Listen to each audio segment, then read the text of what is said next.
Police in multiple counties including Staffordshire, Cheshire, Derbyshire and Yorkshire called upon Special Branch, MI5 and the MOD for an unusual reason back in 1974.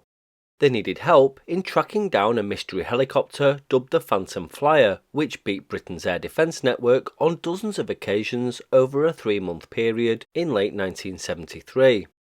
The helicopter had eluded air traffic controllers on at least 51 occasions by January 1974 and made a number of mystery touchdowns late at night on desolate moorland and in rural locations. None of these mystery flights were logged at any of Britain's airports or private airfields or by air traffic controllers. The police described the pilot as either an ace or completely crackers due to the risks he took. Most of the information in this video can't be found online. Some snippets of the story exist in a Daily Mirror article from 10 years ago, but it's incomplete. This is the full story of Cheshire's Phantom Flyer. In September 1973, a quarry security guard named Simon Crowe was guarding high explosives at a quarry near Buxton. He saw a helicopter hovering around 50 feet above the ground with bright spotlights shining downwards into the quarry. As he approached the aircraft, it switched its lights off, climbed in altitude and flew away. Simon saw the helicopter again leaving the quarry in the same direction a few nights later. By November 1973, detectives had received 12 reports of sightings of helicopters landing and taking off around the quarries of the Derbyshire moors. 2 police officers who saw the Phantom Flyer up close claimed it was a Bell 206A Jet Ranger, although they didn't describe the colour or any markings. Early 1974 saw a flurry of fresh sightings after 3 months of sporadic appearances by the mystery helicopter, and the story really captured the public's imagination. Things came to a head starting with a sighting by 2 Derbyshire policemen near Buxton on the afternoon of January 15, 1974. Little did they know, earlier that day, Cheshire police were informed of a helicopter hovering over a field near the Jodrell Bank radio telescope. There were several reported sightings later that night, but the police had no evidence as to who or what it was. The helicopter was heard and seen flying over Cheshire, Derbyshire, Staffordshire and Lancashire all in the same evening.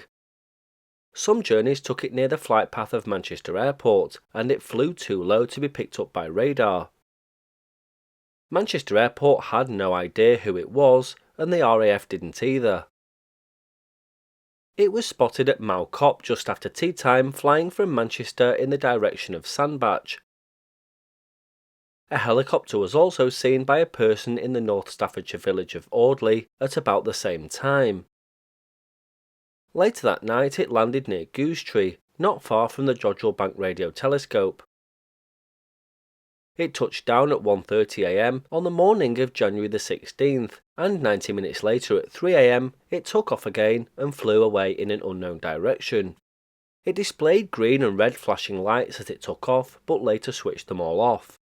Police panda cars gave chase in the Arklid area, however, after a thorough check, they reported that nothing was found. It was later seen at the Arklid traffic lights, and at 5 am another report came in from Goosetree.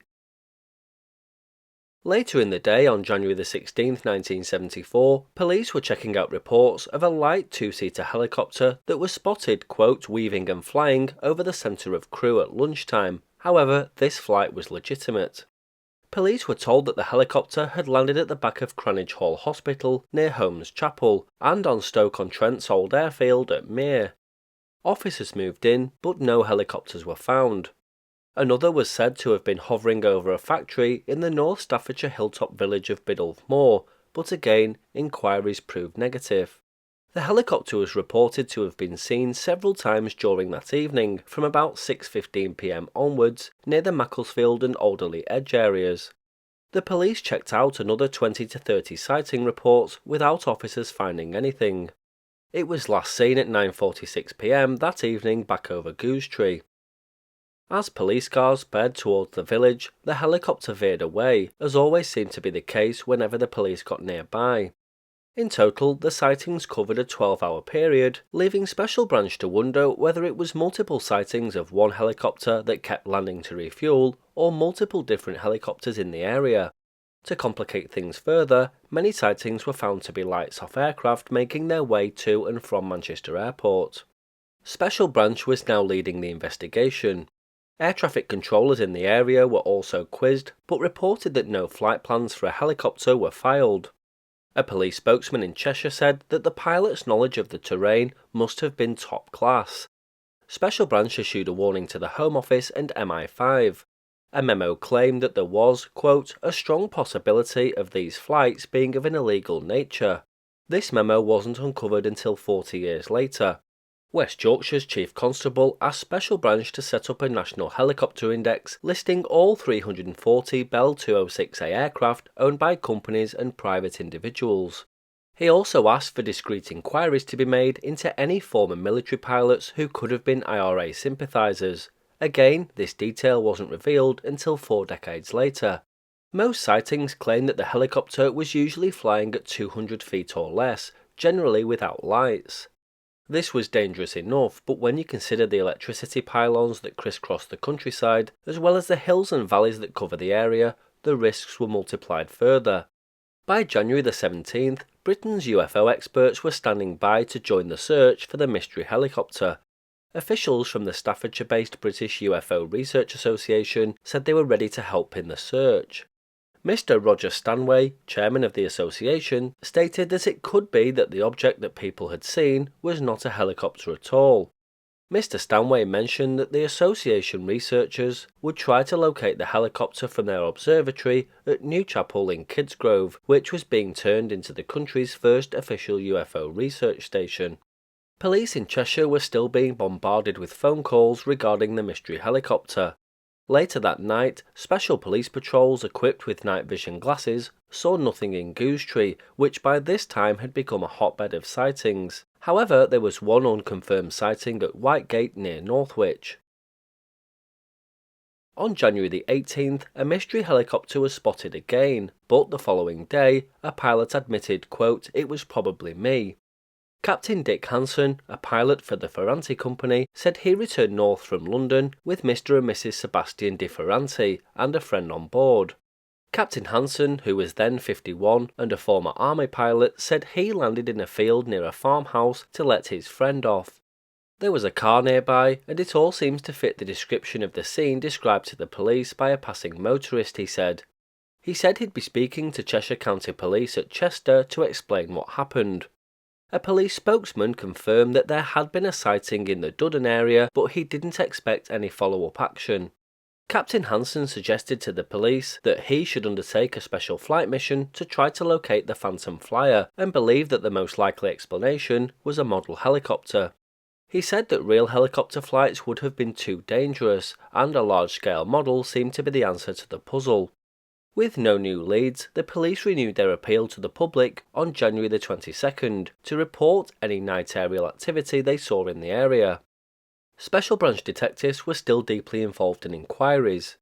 Newer reports of sightings were received overnight on January the 21st, more than at any other time over the previous week. All were accounted for according to Derbyshire Police. An observation point was being maintained at Jodrell Bank, and areas where the helicopter was said to have landed had been rechecked without any results.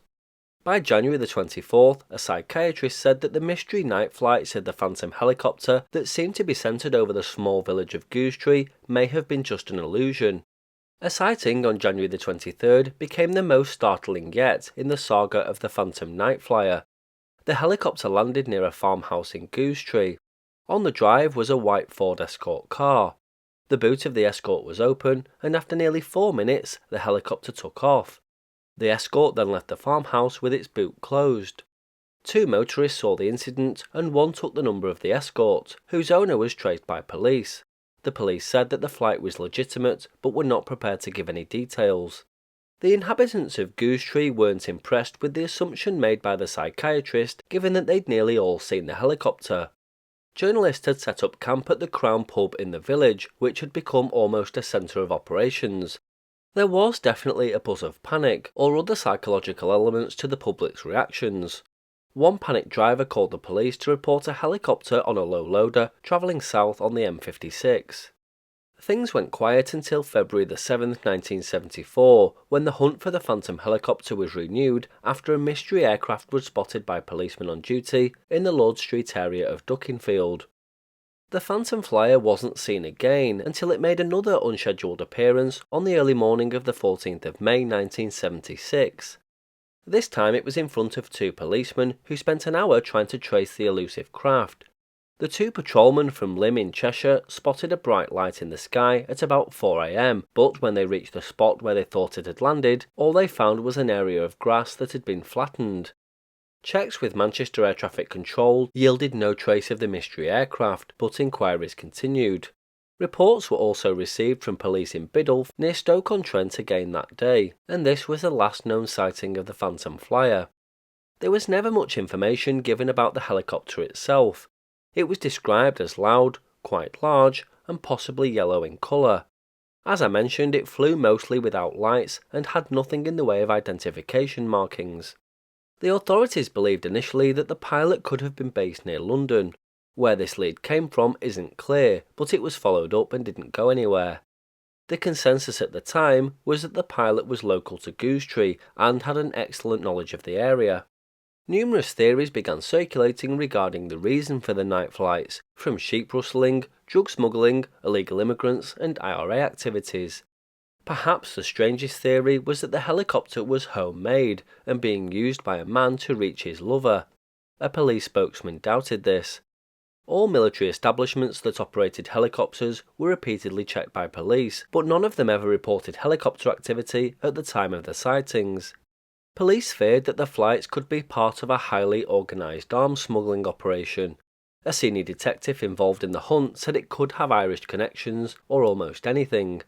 One sighting on the 15th of January 1974 was made in the Lancashire-Yorkshire area, where it was claimed that the English arm of the Ulster Defence Association was training. One Derbyshire police spokesman said they'd ruled out that it was anything to do with illegal immigrants, a theory that was also widely spread. Nothing appeared to have been stolen in the areas where the helicopter was sighted, shutting down rumours that it may have been involved in theft. One theory was put forward on January the 18th that what were thought to be helicopter navigation lights may have actually been meteorites. Holyhead Coast Guard noted that meteorite activity had been reported as far south as the Bristol Channel. This was perhaps a clutch at straws. On January the 21st, one theory came from Tom Barton, a building contractor who claimed he'd taken up travelling by helicopter to enable him to get quickly to jobs all over the country. He said, winds can play havoc with the time it takes for a copter pilot to get from one point to another. For example, on Saturday, I went by my helicopter to Anglesey and the wind was against me. The trip took 80 minutes. It was with me returning home, however, and it only took 30 minutes.